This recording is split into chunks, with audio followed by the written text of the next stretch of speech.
There are two options on how you can create a game through the vCloud.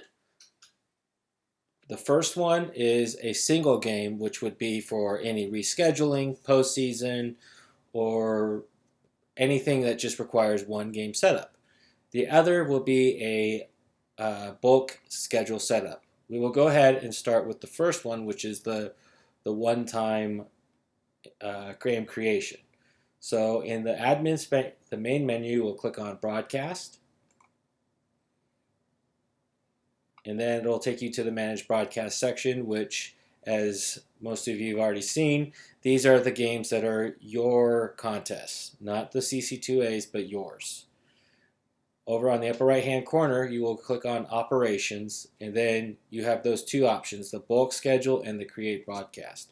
For this one, we will go ahead and do Create Broadcast. Now, the whole menu part is pretty much self-explanatory.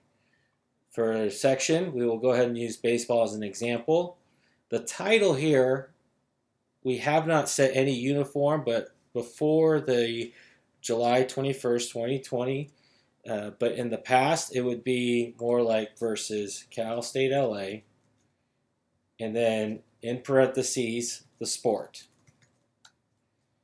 Now, for the sports of baseball and softball, in the event that there is a double header, you can do a dash space, and then you can do GM for game 1, 2, or in how Dominguez Hills does it, 3 and 4, just to indicate the game number of the series.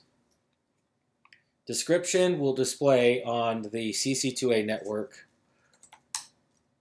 broadcast. Oops. So here's an example right here.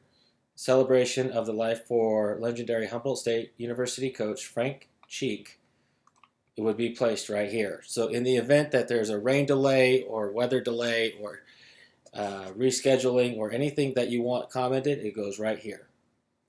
The date, you would choose whatever it is on your calendar, and then this side here is based on military time. But the new feature is when you click on it, it translates to the standard clock time. So in this case, we'll just do 7 p.m. I would not worry much about the expected duration. That is for Blueframe to know how long this broadcast is going to be, in which case in sports, we do not know. Site sharing is very important. This allows you to share this broadcast to your opponent's portal page. So for example, when we click on Cal State LA, you will see the Dominguez Hills logo right there. That's what this will do. So you choose this. All the CC2A schools are listed right here. Click on it, and the next thing you know, the LA game will be showing up on their portal page. Syndication you don't have to worry about, as well as alternative sources. Playlist remains the same thing, leave blank. Status, scheduled, archived. Settings.